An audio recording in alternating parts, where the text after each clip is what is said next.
Hi everyone, मैं जावेद आलम एक बार फिर आप सभी के बीच में। तो आज ये दूसरा आंसर मैं लेके आ रहा हूँ।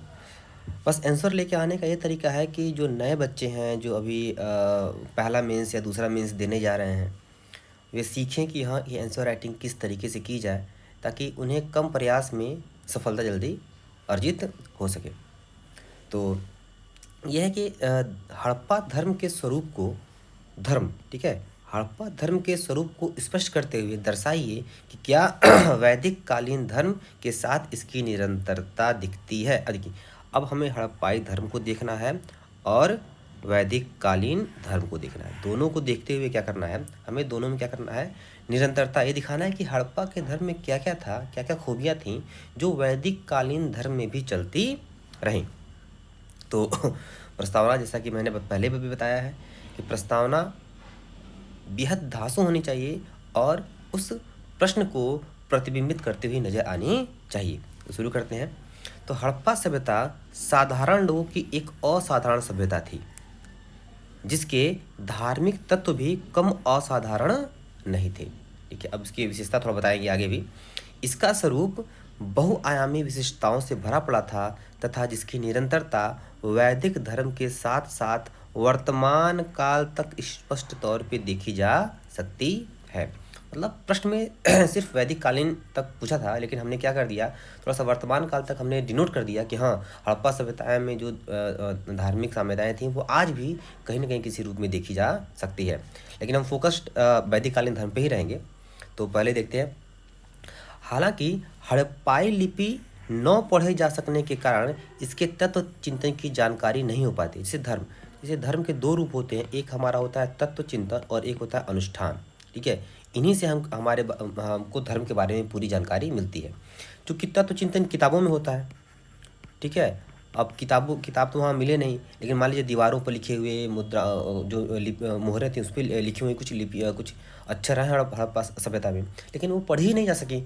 तो इसके बारे में हमें जानकारी कुछ प्राप्त ज़्यादा हो नहीं सकी है क्योंकि हम इसको पढ़ ही नहीं पाए पाए हैं। लेकिन अनुष्ठान अनुष्ठान तो मान लीजिए यज्ञ से होता है, कुछ भौतिक चीज़ों से होता है। ठीक है, तो वो सामने दिखता है ना क्या चीज़ है, उसको देख के अंदाज़ा लगा सकते थे, हाँ भाई यहाँ यज्ञ वगैरह होता है कि नहीं होता था। यहाँ पे क्या कोई चीज़ दिख गई तो ताबीज़ जैसे दिख गया तो वहाँ लगा भाई तो यहाँ पे थोड़ा सा अंधविश्वास हो सकता है। तो भौतिक चीज़ों को देख के उसके अनुष्ठानिक कार्यों के बारे में हम जानकारी लगा सकते हैं, लेकिन मूल तत्व चिंतन उनका क्या है ये तो लिपि पढ़ के ही पता चलेगी, जो अभी तक पढ़ी जा नहीं पाई है। आगे देखते हैं। तो हो पाती, परंतु पुरातात्विक साक्ष्यों के आधार पर इसके अनुष्ठानिक रूप की जानकारी, जो मैंने पहले बताया, अनुष्ठानिक रूप की जानकारी प्राप्त हो जाती है, जिसके आधार पर इसके धार्मिक स्वरूप को लगभग स्पष्ट किया जा सकता है। पूरी तरीके से नहीं, शब्द कहाँ पे है लगभग।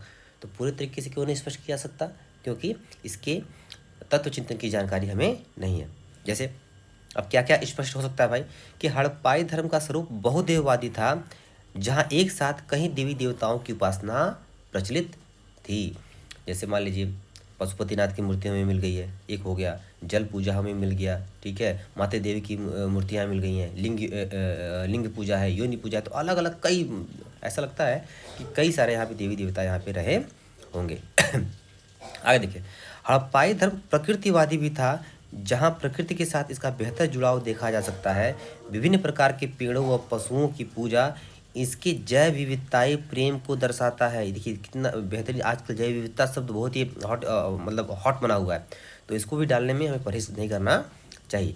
अब देखिए प्रकृति, कई पेड़ पौधों की आकृतियाँ वहाँ पे मोहरों पे मिली हुई हैं। ठीक है, साथ ही कुबड़ वाले बैल का थोड़ा सा एक बैल या एक सिंगी जो है पशु है उसका भी हमें अंकन यहाँ पे इसकी मोहरों में मिलता है। तो दिखाता है कि पेड़ पौधे भी हैं, पशु पक्षी भी है, सारे यहाँ पे हैं। तो एक बेहतर जैव विविधता को क्या करता है, दर्शाने का प्रयास करता है। स्त्री तत्वों की प्रधानता थी, जैसे मैंने पहले ही आपको बताया कि इसमें योनि पूजा होती थी। ठीक है, योनि पूजा बहुत बड़ी मात्रा में किसी मोहरें मिली हुई हैं, उसकी आकृतियाँ बनी हुई हैं। तो हम ये बता सकते हैं कि हाँ, यहाँ पे क्या होगा, मातृसत्तात्मक थोड़ा सा स्वरूप यहाँ पे देखा जा सकता है, क्योंकि हड़प्पाई स्थलों पर बड़ी संख्या में मातृदेवी की मूर्तियाँ इसे स्थापित करती हैं। ठीक है, अगला अगला पॉइंट देखते हैं कि हड़प्पा धर्म का स्वरूप उपयोगितावादी था। मतलब जो जो उपयोग में इन्होंने लाया, जैसे मान लीजिए जल इनके उपयोग में है तो जल पूजा को उन्होंने इम्पोर्टेंट बना दिया, ठीक है। स्नानागार वगैरह इन्होंने बना दिया, ठीक है। अग्नि पूजा था तो लोथल में या फिर धौलावीरा में हमें यज्ञ की भी थोड़ी सी जानकारी मिलती है। तो होता है कि ऐसा है कि जो जो उपयोग में आया है उन्होंने उसका क्या, उसको धर्म का स्वरूप दे डाला है। उत्पादन एवं उपभोक्तावादी प्रकृति भी प्रजनन व सर्प पूजा तथा यज्ञ पद्धति से संभावित किया जा सकता है। अब कैसे भाई? देखो, जो सर्प पूजा होता है वो उत्पादन का प्रतीक माना जाता है, ठीक है। सांप जो जो भी सांप होते हैं वो उत्पादन के प्रतीक माने जाते हैं। वहीं जो यज्ञ पद्धति है, यहाँ भी क्या करते हैं हम लोग, मान लीजिए कोई यज्ञ चल रहा है, उसमें मान लीजिए हम एक चीज़, यज्ञ है इसमें मान लीजिए हमने एक चीज़ डाला, तो हम भगवान से यही आशा करते हैं कि हम एक चीज़ को यहाँ अग्नि में डाल के इसको कुर्बान कर रहे हैं तो हमें वापस में 100 चीज़ मिले, ठीक है। एक गाय की एक बैल की कुर्बानी हम दे रहे हैं तो हमें भगवान क्या करे, 100 गाय 100 बैल दे, ऐसे यज्ञ की यही कॉन्सेप्ट होता है। तो इससे हम समझ सकते हैं कि भाई ये उत्पादन और उपभोक्तावादी संस्कृति भी क्या होती है, यहाँ पे पाई जाती है। ताबीज़ यहाँ मिली है बड़ी मात्रा में सॉरी बड़ी मात्रा में ताबीज़ यहाँ मिला है। तो ऐसा लगता है कि ये तंत्रवादी और अंधविश्वासी भी इस रूप में ये होंगे। भक्तिवाद, पशुपति की मूर्ति के साथ हम भक्तिवाद की भी संकल्पना जोड़ सकते हैं। और पुनर्जीवन के तत्व, जैसे मान लीजिए कुछ कंकाल वगैरह कुछ मिले हैं जहाँ पे ऐसा मिला है कि उनके साथ कुछ ऐसी वस्तुएं दफनाई गई हैं जो भविष्य में भी काम आए। ऐसा लगता है कि भविष्य में भी दोबारा पुनर्जन्म होगा तो इन सब सामानों के साथ वो अवतरित होंगे। इन विशिष्टताओं के साथ हड़प्पाई धर्म वैदिक काल में निरंतरता में बनी रही, ठीक है।